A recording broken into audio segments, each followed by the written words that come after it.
bagaimana peluang kejadiannya, berapa persen menimbulkan peluang kematian. Terus ini, berapa gawatnya gitu loh, seberapa gawat dia.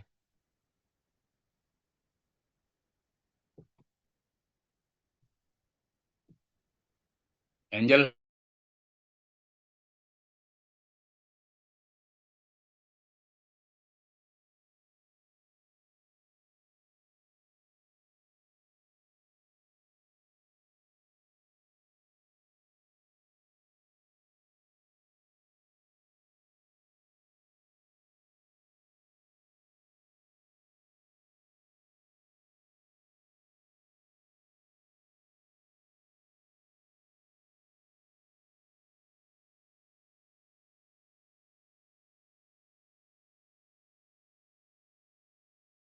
gawat. Yang mana mensupport data, yang mana mensupport ini sangat gawat. Dari apa yang kamu paparkan, kan kamu punya data-datanya itu. Cari di situ coba.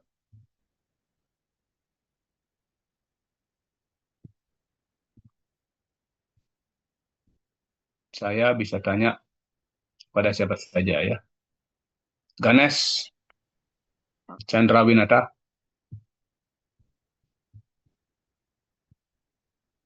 Eh, Dok, izin menjawab untuk Kak Ganes itu, beliau mahasiswa yang eh, sudah ikut MBKM, Dok. Jadi namanya hanya masuk saja dan sudah memberitahu Dok Wirato.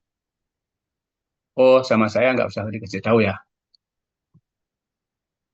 Karena Oh, sudah Wirato, berarti sama saya nggak usah kasih tahu, sehingga saya nggak tahu siapa murid saya, gitu ya. itu saya kurang tahu, Dok. Soalnya beliau bilang ke saya sudah memberitahu dokter-dokternya. Jadi saya pikir, oh sudah diberitahu gitu, Dok. Tadi saya tanya, siapa kodenya? Saya, Dok. Saya tanya, kamu jawab berapa orang? Kamu bilang nggak sama saya? Iya, Dok. Tadi saya bilang 28 orang jika menurut yang data di Indonesia, Dok. Terus bilang nggak kamu ada orang yang ada namanya tapi tidak ada orangnya? Nggak ya. Ya, maaf, Dokter. Itu belum saya Kamu nggak bilang, informasikan ke padahal kamu dokter. kortinya dan kamu tahu itu. Ya seperti itu saya harus jelas itu dulu. Hal-hal yang terkait dengan disiplin. Kalau ilmu itu gampang sebenarnya. Banyak sekali ilmu pengetahuan itu akan menjadi berbeda. Kalau orangnya itu karakternya aneh, itu harusnya tidak sesuai dengan harapan. Karena itu saya lebih cenderung menilai aktivitas daripada pengetahuan. Karena pengetahuan itu tidak mencerminkan nilai manfaat tanpa dipegang oleh orang yang berkarakter positif. Jadi orang yang berkarakter positif, walaupun pengetahuannya minim atau standar saja, jauh lebih berguna daripada orang yang berkarakter negatif, walaupun pengetahuannya banyak. Malah bisa membahayakan kalau orang berkarakter negatif memiliki pengetahuan yang banyak. Ya, karena itu dalam hal seperti ini, disiplin itu saya mengikuti aturan, mengikuti dengan sungguh-sungguh itu karakter buat saya menilai orang yang memang layak kita apresiasi gitu. Itu karena itu tolong kalau memang Anda memang sungguh-sungguh mau belajar, membelajarkan diri, benar-benar ikuti supaya benar mendidik orang, jadi orang, bukan hanya pengetahuan aja. Coba sekarang on cam semua, tutup ininya, PPT-nya.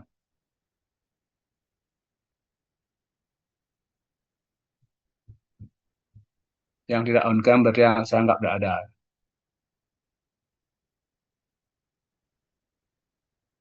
Nah, ini kelas sudah tidak kelas offline, itu pertama saya sampaikan. Kalau kelasnya sudah tidak offline, atau kelas langsung, kelas luring, Anda juga tidak muncul dalam saat join, sama sekali nggak bermakna sebenarnya kelas itu diadakan. Lebih baik lewat WA saja kan bisa juga ngomong lengkap juga bisa nulis itu. Kita juga nggak perlu orang. Ya, Janet Izin dokter, dua-dua saya 2 device dokter. dua device kamu. Iya, satunya tadi untuk share screen. Hmm. Ya saya hal-hal kecil itu yang saya justru nilai ya. Maka saya bilang nanti nilainya tugas kalau ilmunya itu. Tapi hal kecil-kecil itu saya menilai orang. Ya saya dengar ada gosip yang jelek sekali tentang UNUD, tentang kematian orang FISIP, mahasiswa FISIP itu kan, meninggalnya mahasiswa FISIP. Itu image yang sudah terbukti dari medsos ya, bahwa anak-anak UNUD itu tidak peduli orang kedokteran gitu, omongnya mereka itu. Omongannya jelek, mentalnya jelek gitu. Selama ini ilmu kedokteran diagung-agungkan, mempunyai nilai yang sangat tinggi gitu di masyarakat, bisa menjadi masalah kedokteran. Tapi sekarang lah muncul di masyarakat bahwa masa kedokteran pun ikut bermental buruk gitu. Dan kalian mudah-mudahan tidak.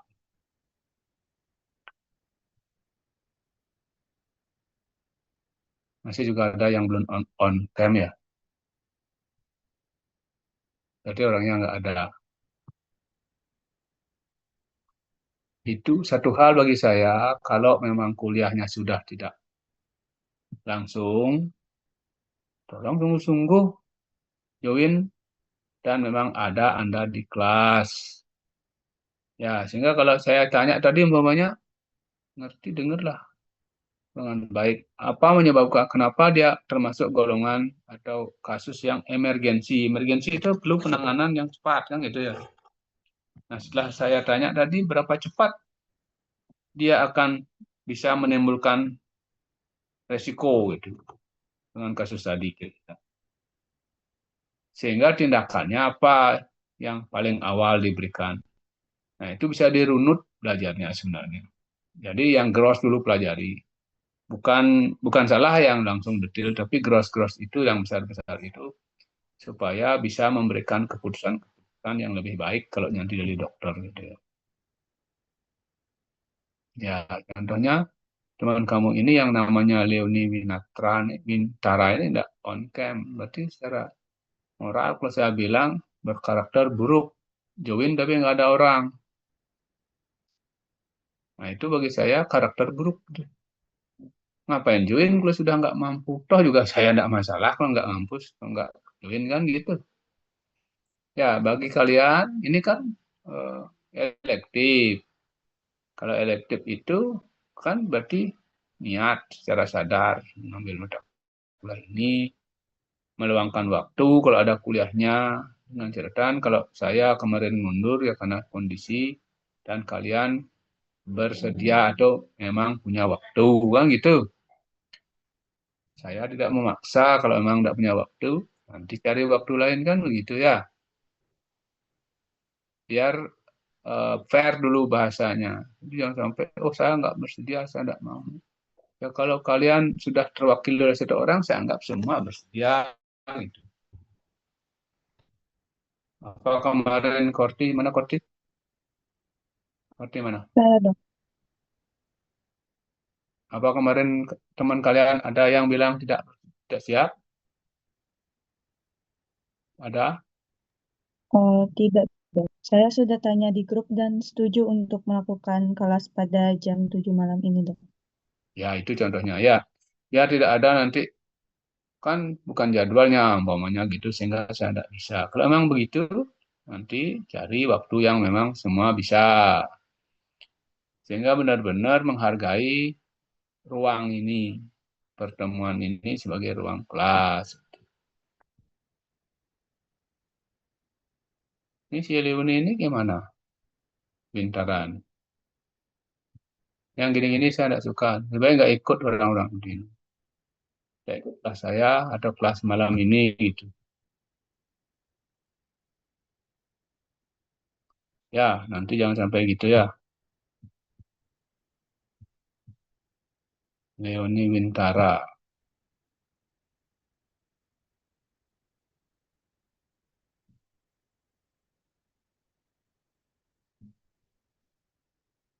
Atau memang dia enggak ngambil kuliah ini kali enggak?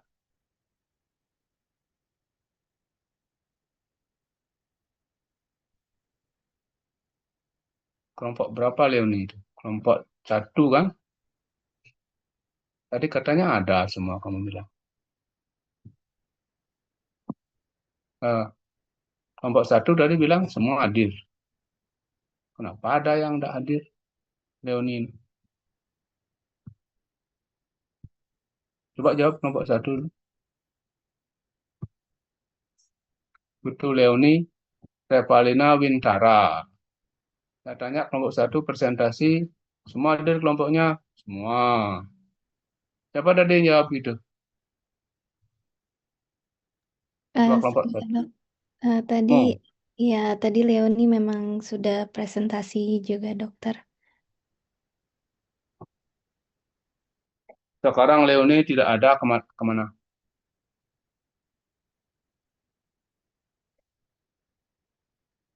Ini masih kami berusaha hubungi, Dok. Kebetulan dia Dan baru kalau toh balik bagi saya sudah coret namanya di kelompok 1. Saya hargai tindakannya sangat sangat tidak sopan dan jelek etikanya buat saya. Kalau toh balik yang bersangkutan ke kelas ini bagi saya sudah tidak sopan dan jelek.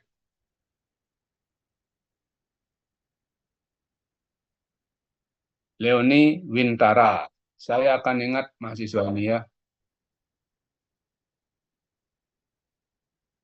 Saya berusaha mengingatnya. Namanya Leoni. Gampang ingat nih. Orang Bali tapi nama orang asing. Ada nama asingnya. Ya. Kalau memang tidak berniat mengambil mata kuliah atau tidak berniat ikut mengikuti kuliah yang dari saya, jangan ikut. Tak usah sekalian datang join-join tidak jelas tuh. Ya, coba sekarang jawab itu. Tindakan apa yang mengindikasikan bahwa dia emergensi? Pak Irisa Asmi, Pak.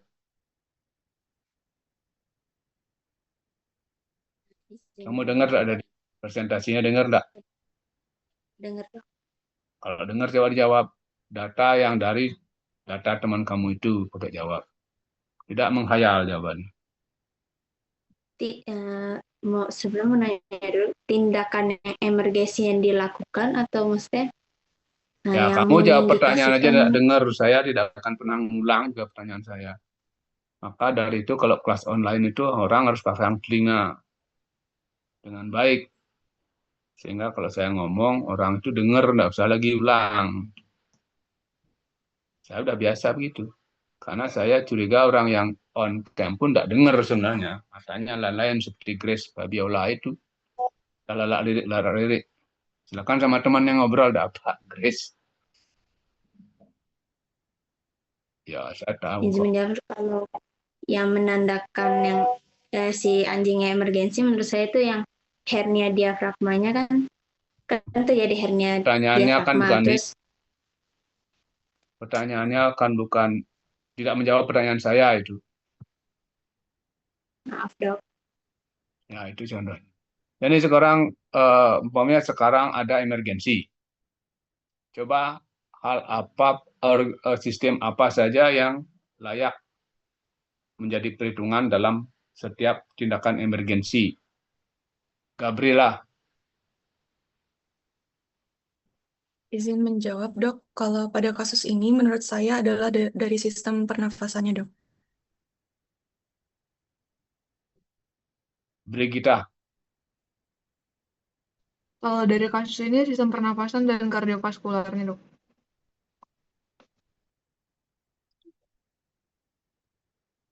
apa atau bagaimana cara mengidentifikasi bahwa kegawatan atau emergensi itu bisa diatasi atau tidak bisa atau bisa. Organ apa saja atau sistem apa saja yang harus dicek pertama. Grace Fabiola, coba. Izin jawab dok. Untuk yang sistem yang harus dicek terlebih dahulu itu mungkin dari sistem sirkulasi pernafasannya dok, dan mungkin kayak CRT seperti itu dok. Coba kelompok 1. Benar apa tidak jawabannya? Kelompok 1, Bibi Putra. Benar apa tidak? Benar, Dok. Jawaban temannya itu. Jawabannya benar, Dok. Kenapa benar, Coba jelaskan. Apa Jadi, alasan itu jawabannya benar? ya, jadi kalau pernafasannya udah terhenti, otomatis semua Dia jawab apa tadi? Pernapasan. ya bagian eh, gininya di Sebelum ngomong pernapasan dan pernapasan, CRT. dia jawab apa?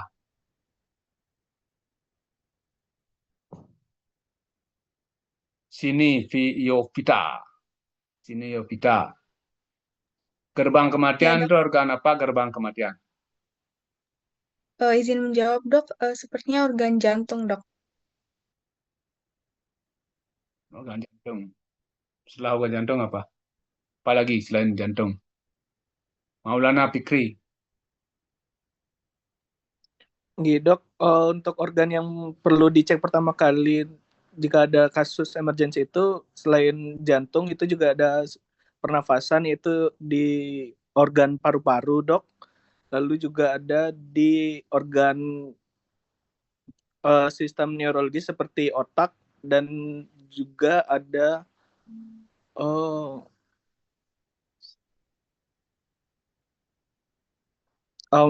itu saja kalau dari saya dok. Net. 3 hal yang harus diperiksa awal pada setiap emergensi, Janet. Izin jawab dok, itu ada ABC, airway, breathing, dan circulation dok. Kalau airway, apa yang kamu periksa pertama? Airway itu dari trakeanya dok.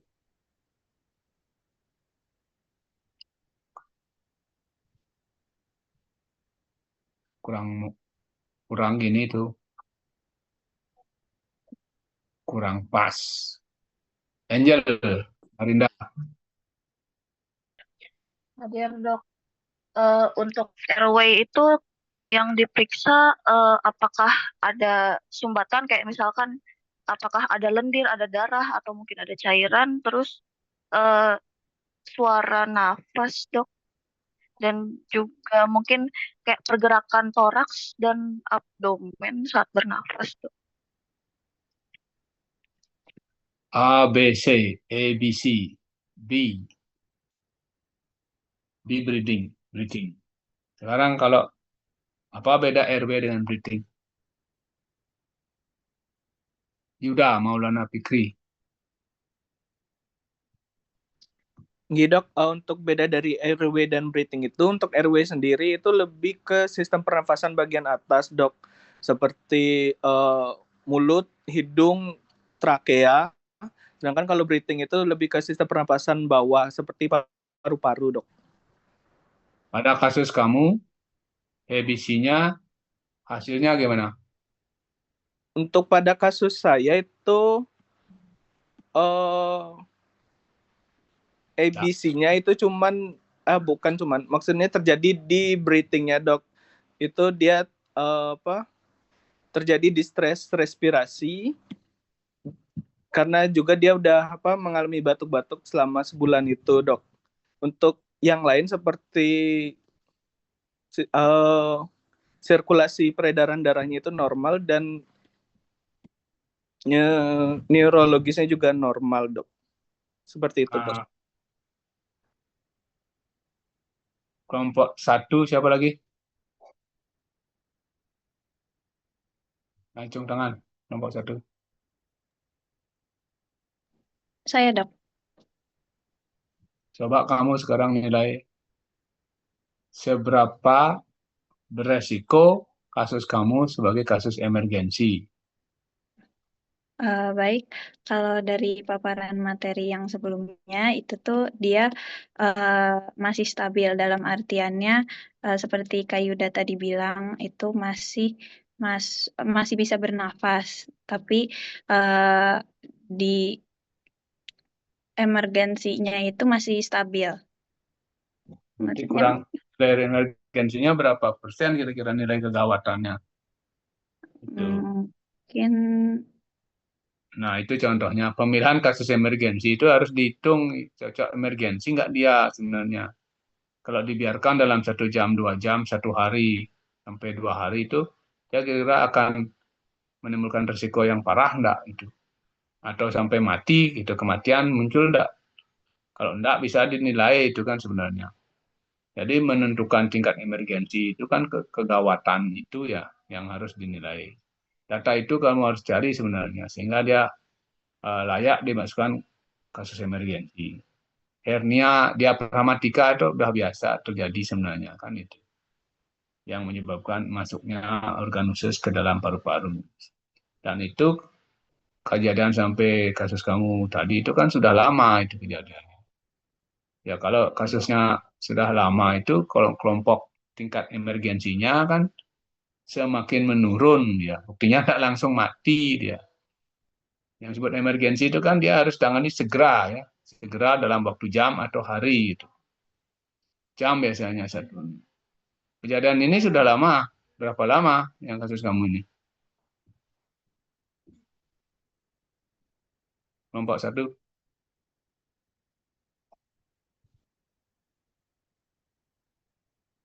Mulai timbul gejala klinis sejak gangguan itu berapa lama? kejadiannya, oh Ya contoh jadi kalau kamu iya belajar 6 klinik, bulan dok. nah itu contohnya. Dia eh, semakin memburuk, start mulainya sudah 6 bulan tanda klinisnya. Dan itu pun tanda klinis 6 bulan itu belum tentu pas sesuai dengan diketahui pertama. Jadi berjalan sebelumnya sudah, tapi tanda klinisnya muncul baru 6 bulan atau sudah 6 bulan yang lalu. Sebelumnya mungkin kejadiannya kapan? Nah, dihitung dari sekarang, dari kejadian tabrakan itu dengan kejadian tanda klinis itu berapa lama? Kelompok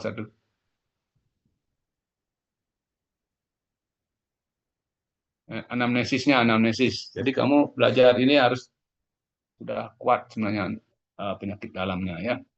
Anamnesisnya sudah berapa lama kejadian penyakit itu. Dari tanda tabrakan yang diketahui dengan munculnya gejala klinis pertama itu sudah berapa lama? Dapat data enggak kamu? Izin jawab dok, untuk dari jarak tabraknya dengan muncul gejala klinis yang batuk itu berjarak 5 bulan dok. Nah, itu contohnya. Dan itu tingkat emergensinya akan semakin rendah dia. Ya, malah mungkin tidak bisa dikelompokkan emergensi itu. Ya, karena kegawat darutan itu udah ada. Jadi kecelakaan 6 bulan baru muncul dan setelah muncul pertama pada saat dibawa ke dokter untuk ditangani sebagai kasus ini sudah berapa lama kejadian tanda klinisnya muncul? Janet. Sudah sebulan dok jaraknya. Sebulan?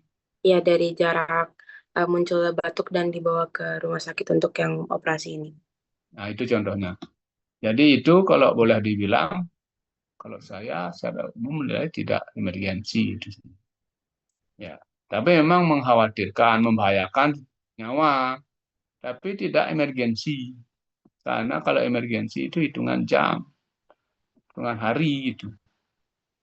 Kalau sampai bulan itu dari awal penyakit sampai itu tidak bisa kita kelompokkan emergensi. Tetap aja dia harus mendapat penanganan segera karena semakin memburuk iya gitu loh. Nah sekarang progres penyakitnya sejak 6 bulan, sejak sebulan awalnya itu gimana progres kejadiannya sejak sebulan sebelumnya.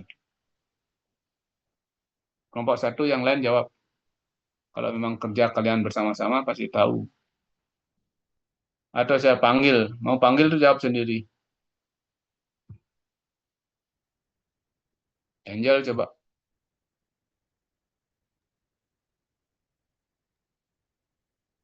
Kamu ikut membuatnya ini tugas ini? Izin dok, ikut dok. Nah, kalau ikut coba dijawab. Tahu kan kamu? Gejalanya itu dia kayak ada, jadi setelah di 6 bulan sebelum dibawa ke rumah sakit itu dia tertabrak. Namun setelah 5 bulan Kamu tahu setelahnya gejala enggak?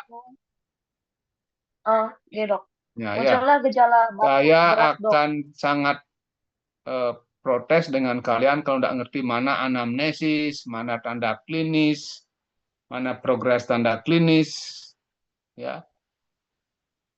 Ya, yang saya tanya itu tadi riwayat, kemudian progres riwayatnya berdasarkan tanda klinis. Sejak ya kalau si Janet bilang 1 bulan tidak diketahui, berarti sejak 1 bulan diketahui itu progres atau menurun atau stop atau meningkatnya tanda klinis ke arah pada saat diperiksa itu harus bisa menyampaikan gitu. Jadi begini, kalau orang belajar kedokteran secara umum itu anamnesis akan menentukan arah apakah dia emergensi, apakah dia bagaimana sebenarnya ya.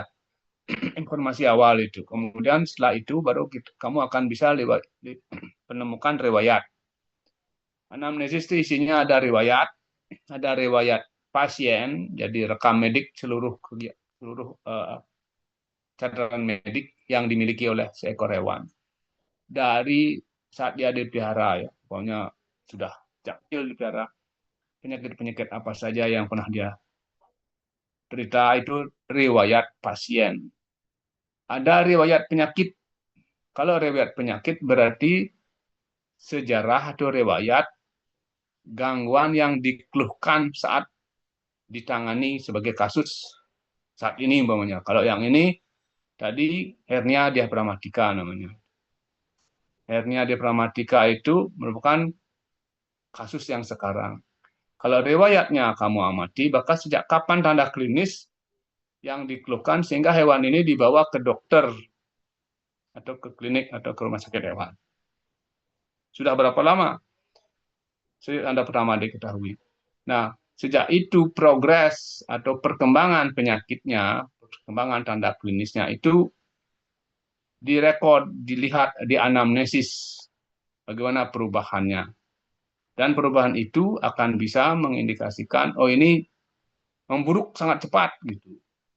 Oh ini agak lama berkembang memburuknya. Memang dia sesak, tapi tidak secepat. Nah, itu contoh. Nanti itu juga akan bisa menentukan tingkat emergensinya. Wah, baru kemarin dia begitu, besoknya sudah buruk. Nah, itu tingkat emergensinya jauh lebih sangat tinggi gitu contoh, biar ngerti belajar. Nah, tindakan-tindakan dasar berikutnya sangat terkait dengan penyebab dan simptom. Penyebab dan tanda klinis yang harus di-cure, harus diatasi. Ya, jadi itu dulu belajarnya. Baru kalau ada penyebab yang memang bisa diatasi, umpamanya dengan obat-obatan, dengan macam-macam apapun, setelah diperiksa, maka diduga ada penyebab yang bisa ditangani. Ada juga tidak bisa diketahui penyebab secara pasti. Itu. Kemudian ada obat atau menanganinya dengan menangani simptom atau tanda yang muncul. Umpamanya sesak napas. Apa sebab dia sesak napas? Ada massa yang menyebabkan pleuranya tertekan. Nah, ini kasusnya anjing apa kucing? Anjing, dok. Anjing. Kamu tahu enggak peran pleura dalam paru-paru? Coba saya tanya, Wahyu Ginting. Pleura terkait dengan adanya hernia diafragmatika. Apa emergensi mengetahui fungsi pleura di situ? Kalau pleura kurang tahu saya, dok. Kurang tahu. Ichi Joerani.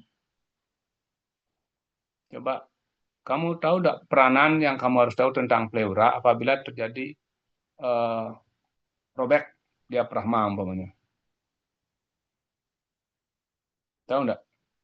Mohon maaf dok, dari saya sendiri masih kurang tahu. Coba kelompok 1 sekarang. Bagaimana menganalisis bahwa pleuranya robek atau tidak? Atau peranan pleuranya gimana? Kelompok 1.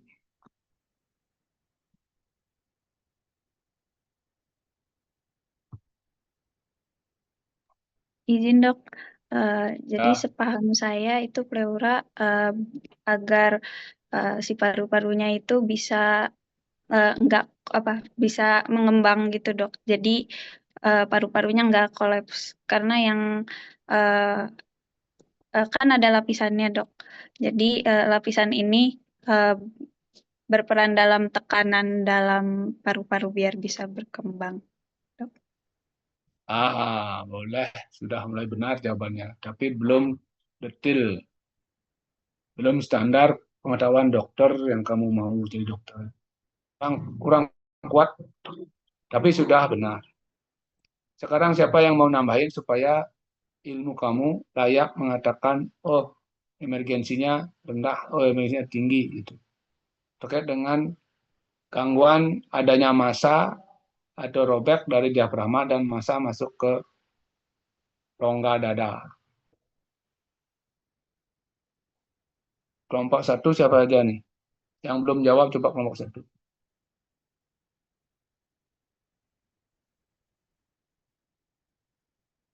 Ada, bisa? Ladiva coba.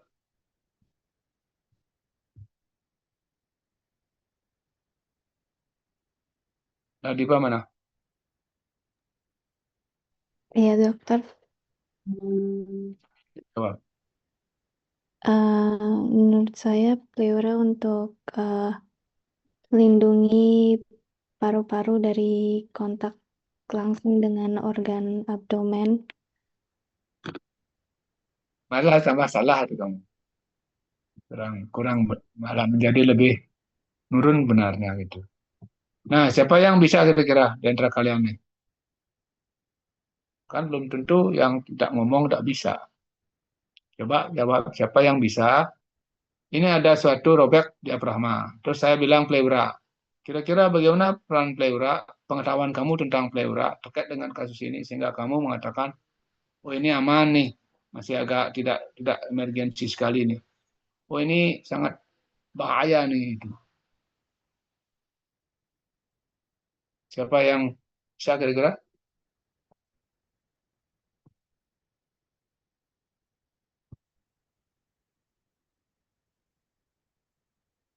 Silvanya?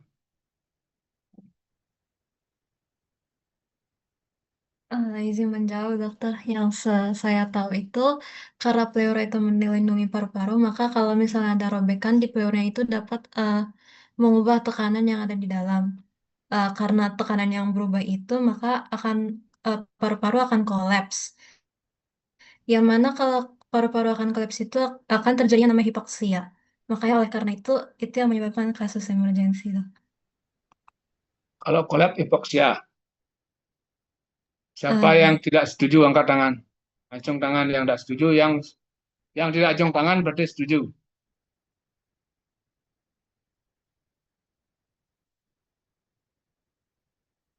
Nah, nggak ada bisa pendapat di kalian. Teman kamu sudah nyari di Google itu. Coba tanya siapanya. Kamu nyari di mana tuh jawabannya? Benar dari Tidak tahu saya. Tapi kamu udah ngerti enggak sebenarnya itu jawaban Google? Kamu paham enggak? Boleh aja belajar di mana aja, enggak masalah. Tapi yang penting kamu paham kemudian dan kamu menjadi pengetahuanmu sendiri gitu kalau saya. Siapanya coba, kamu paham enggak apa yang disampaikan Google? Sehingga kalau dikejar lebih detail kamu bisa. Benar dokter, mungkin kalau saya sudah baca beberapa dan kalau lebih detail lagi mungkin saya akan lebih paham. Jadi dalam paru-paru itu ada lapisan yang namanya pleura. Ada 2 pleura. Nah, ada 2 lapisan pleura. Siapa yang bisa? Pleura apa sama pleura apa? Nah, kalau ini tidak bisa, pastilah akan susah kamu menjelaskan lebih detail gitu loh. Nah, semua penyakit atau gangguan sistem apa itu secara anatomi kamu harus tahu, kemudian secara fisiologis tahu fungsi. Pleura itu ada dua, pleura parietal sama pleura visceralis. Ya, di antara dua pleura itu ada namanya rongga pleura atau kapum pleura. Yang isinya cairan pleura. Ya. Cairan pleura itu bertekanan negatif yang menyebabkan kalau paru-paru pleura itu beberapa melekat di dinding diafragma. Kalau pada anjing itu ada namanya ligamentum sternopericardium. Pada jantung itu ya. Melekat di dinding dada sehingga kalau dadanya mengembang dia juga paru-paru ikut tarik mengembang karena tekanan intrapleura menjadi semakin negatif. Jadi tekanan negatif pleura itu penting pengetahuan ini saya garis bawahi. Saya maksud ini untuk kasus seperti ini kamu tahu pleura. Kemudian ada tekanan intrapleura yang negatif, belum paru-paru, di luar paru-paru. Kalau pleura itu sampai robek akibat adanya robek diafragma, biasanya robek diafragma kalau pada sapi akibat benda-benda tajam. Bisa merobek pleura atau bisa menjobek jantung. Sehingga sering terjadi juga radang pada jantung itu gangguan jantung. Kalau pada sapi itu. Nah, kalau pada anjing robek pleura umpamanya. Kalau dia sampai robek pleura maka tekanan negatifnya hilang. Nah, masalahnya kalau diafragma itu robek dan tekanan udara dalam abdomen itu juga tidak tinggi sehingga pleura itu belum tentu menimbulkan kolaps paru-paru.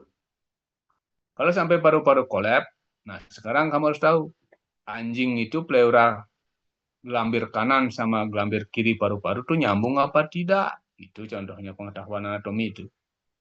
Kalau dia nyambung, maka satu titik robek, maka semua paru-paru akan kolaps.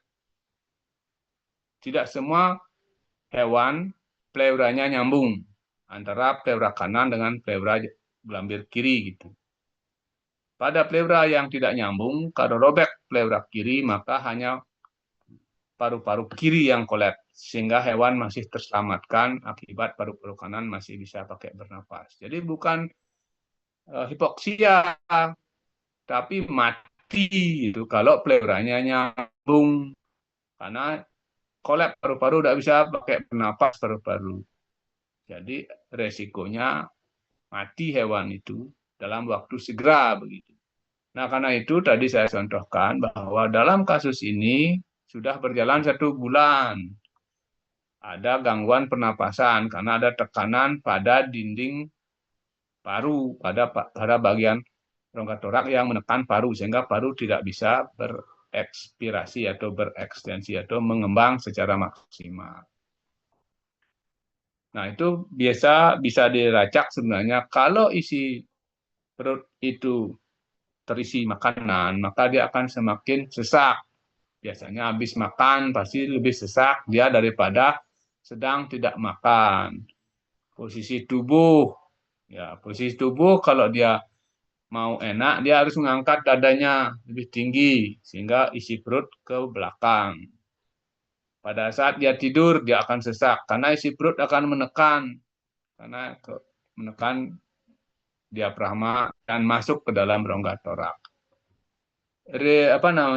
Patofisiologis kejadian itu bisa dianalisis secara fisiologi dan anatomi itu.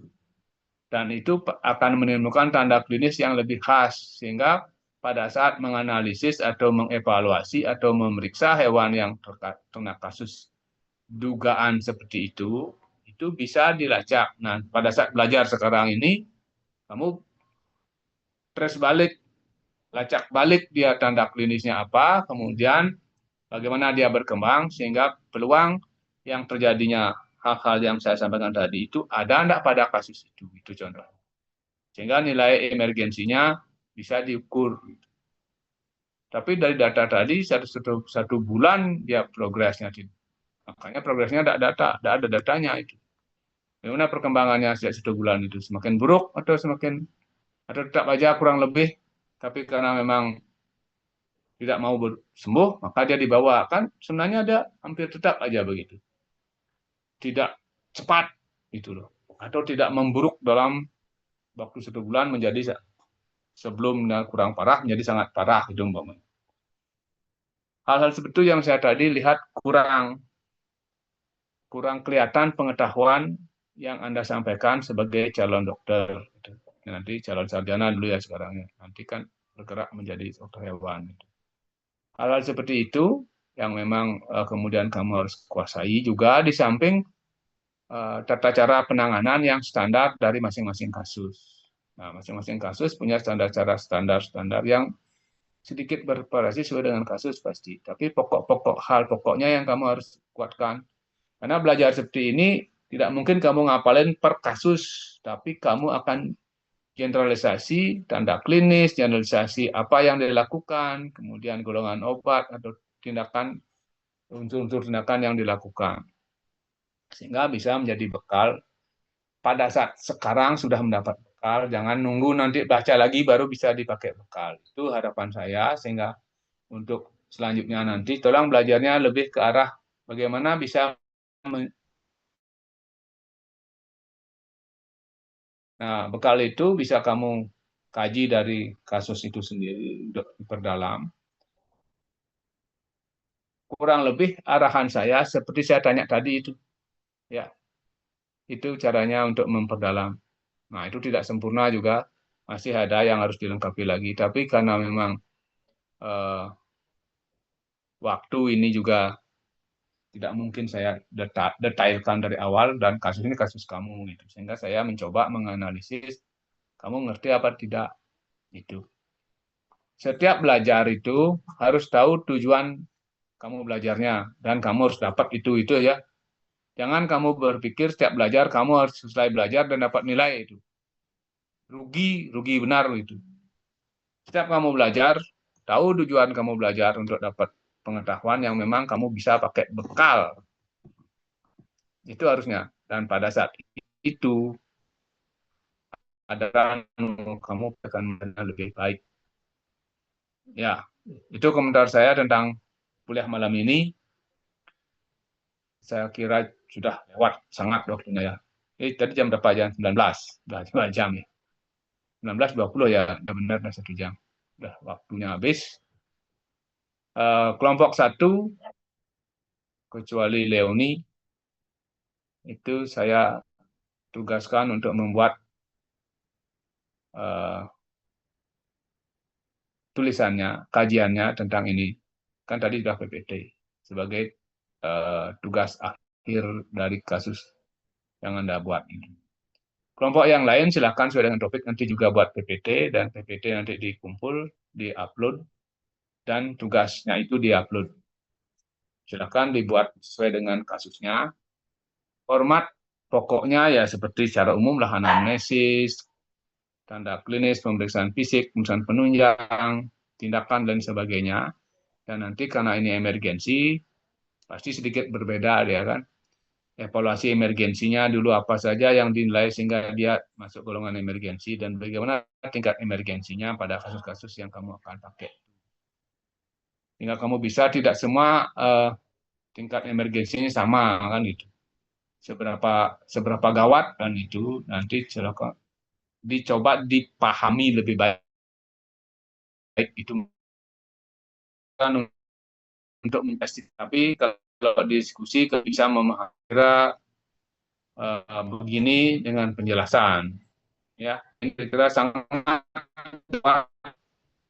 penjelasan kurang gawat, masih bisa agak tenang dikit nih karena alasan yang memiliki dari kasus itu apa. Saya tidak akan pernah bisa menerima apabila kamu tidak berbasis data atau berbasis teks. Textbook lah sebagai referensi. Jangan menganalisis sendiri asumsi-asumsi yang sering sekali, dan kalau itu dipakai nanti kamu kurang kuat untuk berargumen sama orang lain. Ya, saya kira itu komentar saya. Belum mungkin diikutin. Barangkali kalau ada yang mau bertanya silakan. Ada?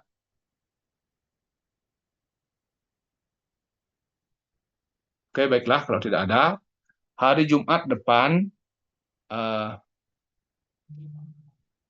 hari H-1 OSCE, saya mungkin siang tidak bisa juga.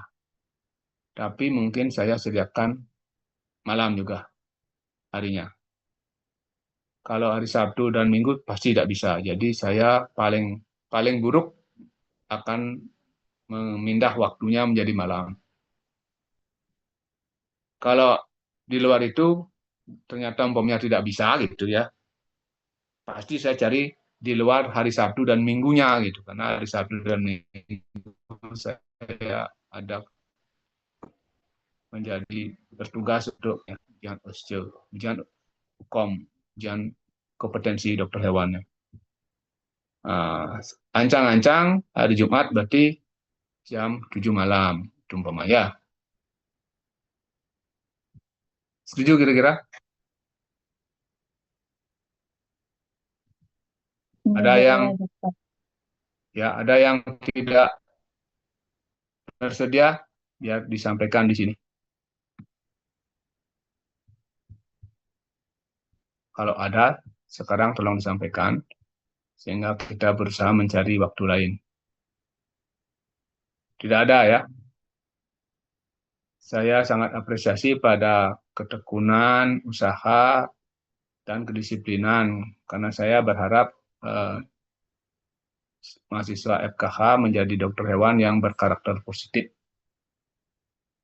Itu arahnya, walaupun akhirnya tidak maksimal, tidak masalah, tapi ke arah yang positif. Jangan membiarkan diri berkarakter yang tidak baik. Dengan sengaja, saya tidak akan membiarkan kalau ada di depan saya, itu masalahnya ya. Jadi kalian jangan kaget dengan saya kalau kalian berkarakter bagi saya tidak baik. Sebagai orang yang diharapkan, saya pasti akan lakukan suatu punishment pada kalian. Entah teguran, entah apa.